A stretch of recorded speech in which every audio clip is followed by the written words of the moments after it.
नमो भगवते वासुदेवाय। इससे पीछे हमने सुनी थी 23वें और 24वें अध्याय की कथा। तो आज हम सुनते हैं माघ महात्म्य के 25वें अध्याय की कथा।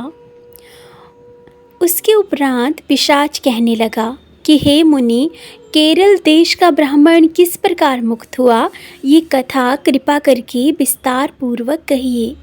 देवद्युति कहने लगा, केरल देश में बासु नाम वाला एक वेद पारंगत ब्राह्मण था।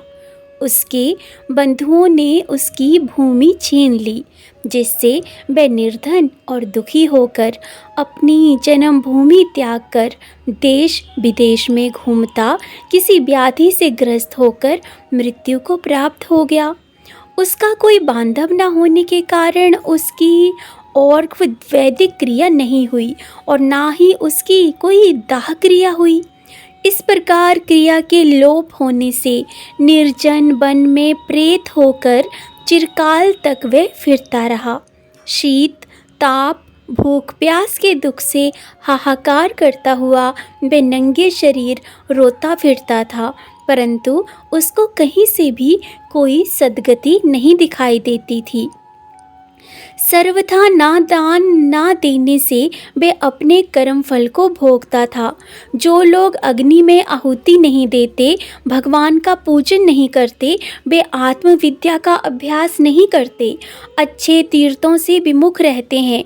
जो लोग दुखी लोगों को स्वर्ण, वस्त्र, तांबुल, रत्न, फल तथा जल नहीं देते तथा छल कपट से जीविका प्राप्त करने वाले, दूसरों तथा स्त्रियों का धन हरने वाले, पाखंडी, कुटिल, चोर, बाल वृद्ध तथा आतुर और स्त्रियों पर निर्दयता करने वाले, आग लगाने वाले, विष देने वाले, झूठी गवाही देने वाले, कुमार्ग पर चलने वाले, माता पिता, भाई बहन, संतान तथा अपनी स्त्री का त्याग करने वाले, जो सब तीर्थों में दान लेते हैं, पालन करने वाले, स्वामी को त्यागने वाले, गौर तथा भूमि के चोर, वेदों की निंदा करने वाले, वृथा ही द्रोह करने वाले, प्राणियों की हिंसा करने वाले, देवता गुरु की निंदा करने वाले, ये सभी जो लोग होते हैं, ये बारंबार प्रेत, पिशाच, राक्षस तथा बुरी योनियों में जन्म लेते हैं। अतएव बुरे कर्मों से बचकर धर्म के कार्य तथा यज्ञ, दान और तप आदि करने चाहिए, क्योंकि कर्म फल अवश्यमेव मिलता है। इस प्रकार प्रेत की गति देखकर पाप कर्म कदापि नहीं करने चाहिए। ब्राह्मण कहने लगा कि इस प्रकार उस केरल ब्राह्मण ने उस पर्वत पर अधिक समय व्यतीत करके एक मार्ग में एक पथिक को देखा, जो 2 गगरियों में त्रिवेणी का जल लिए हुए था। आनंद पूर्वक भगवान के चरित्र का गान कर रहा था। प्रेत ने उसका मार्ग रोककर कहा कि तुम डरो मत, इस गगरी का जल मुझको पिलाओ, नहीं तो मैं तुम्हारे प्राण ले लूँगा। देवद्युति कहने लगा कि दुखी, दुर्बल, नंगे, मुरझाए हुए तुम कौन हो? पैरों से पृथ्वी को स्पर्श न करके चलते हो। लोमश जी बोले। प्रेत ये वचन सुनकर कहने लगा कि मेरे ऐसा होने का कारण सुनो। मैंने कभी ब्राह्मणों को दान नहीं दिया, अत्यंत लोभी, क्रियाहीन, दूसरे के अन्न से पलने वाला था।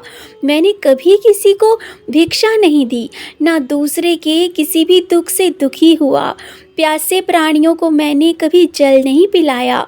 मैंने कभी छाता, जूता दान नहीं किया, न किसी को जल का पात्र, पान या औषधि किसी को दी। ना मैंने अपने घर में कभी किसी अतिथि को ठहराकर उसका सत्कार किया। अंधे, वृद्ध, अनाथ और दीनों को मैंने कभी अन्न से संतुष्ट भी नहीं किया और ना ही किसी रोगी को मुक्त किया।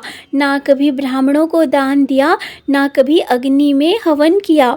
बैसाख आदि मास में किसी को ठंडा जल भी नहीं पिलाया और ना मैंने बड़ या पीपल का कोई वृक्ष लगाया, ना किसी प्राणी को बंधन से मुक्ति दी और कभी कोई व्रत करके अपने शरीर को भी नहीं सुखाया। इस कारण मेरा पूर्व जन्म सब बुरे कार्यों में ही व्यतीत हुआ। मेरे पूर्व जन्म के कर्मों से ही मेरी ये गति हुई है। इस वन में व्याघ्र भेड़िए से बचा हुआ मांस तथा जंतुओं के खाने से गिरे हुए फल, वृक्षों पर लगे हुए सुंदर फल तथा झरने का सुंदर जल सभी मिलते हैं, परंतु देव इच्छा से मैं कुछ भी नहीं खा सकता। सर्प की तरह केवल पवन भक्षण करके जीवन व्यतीत करता हूँ। बल, बुद्धि, मंत्र, पुरुषार्थ से लाभ, हानि, सुख, दुख, विवाह, मृत्यु, जीवन, भोग, रोग तथा वियोग में केवल भाग्य ही कारण होता है। कुरूप, मूर्ख, कुकर्मी, निंदित तथा पराक्रम से हीन मनुष्य भी भाग्य से ही राज्य को भोगते हैं। काणे, लूले, लंगड़े, नीतिहीन, निर्गुण, नपुंसक भाग्य से राज्य को प्राप्त करते हैं। पर्वत पर भी बलवान राक्षस पिशाच रहते हैं, जिनमें से कभी कभी कोई कहीं कहीं वन में फिरते हुए अपने कर्म के अनुसार अन्न जल प्राप्त करते हैं, परंतु आपको उनका भय नहीं होना चाहिए, क्योंकि धर्मात्मा पुरुषों की उनकी पवित्रता ही रक्षा करती है। ग्रह, नक्षत्र, देवता सर्वथा धर्मात्माओं की रक्षा करते हैं। ये पिशाच आप जैसे भक्त की तरफ आंख उठाकर भी नहीं देख सकते। जो नारायण भगवान की भक्ति से पवित्र रहता है, उसको प्रेत, पिशाच, पूतना कोई बाधा नहीं दे सकते।